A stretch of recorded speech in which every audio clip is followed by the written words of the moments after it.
وارد شما یه دونه دوست پسر جذاب خفن سفارش ندادی؟ خب کوشش وایساده دیگه. شمایی؟ بله. میتونم بشینم؟ نه. چرا؟ بسته برگشت نداره آخه متاسفانه. اشکال نداره، من برگشت میزنم. خب پس میشینم. خوبی شما؟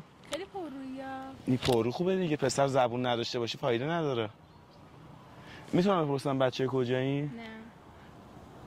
خودت دوست داری بگی؟ بگو من بچه پایین ولی عشق بالام. من بچه پایین ولی عشق بالا. آره. معلوم. مشخصه؟ از کجا فهمیدی؟ مشخصه دیگه. یعنی قیافه هم نشون میده همچین چیزیو؟ اسمتون چیه؟ زهرا. بگو زهرا خانم من عشقشو دارم. زهرا خانم یه لحظه واقعیت چشای خودته؟ داشتم نگاه میکردم چشات رنگیه درسته؟ آبیه؟ آره؟ خیلی زهرا خانم من عشقشو دارم ولی علمشو نداری. علمش هم دارم. چرا؟ بابا تحصیل کردم، فوق لیسانسم.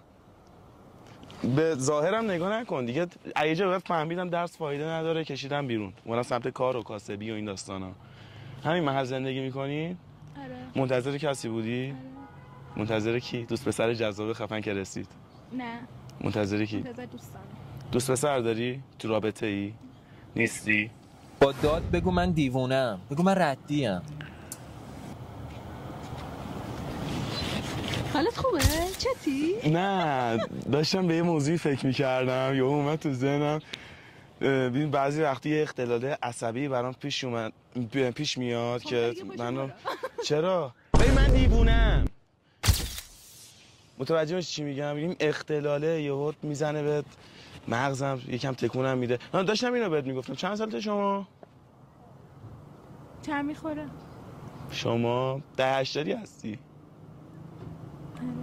آره؟ 83 2 1 حرکت.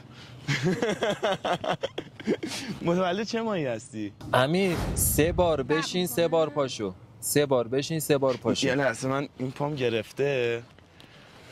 اوه خدای من، پویا خدا لعنتت کنه. این پام گرفته، عذر میخوام ببخشید. جان؟ آره گرفته. یکم صبح چیز کردم، باشگاه بودم، پا زدم، پام گرفته. یه کوچولو بعد بشین پاشو برم. باز شد.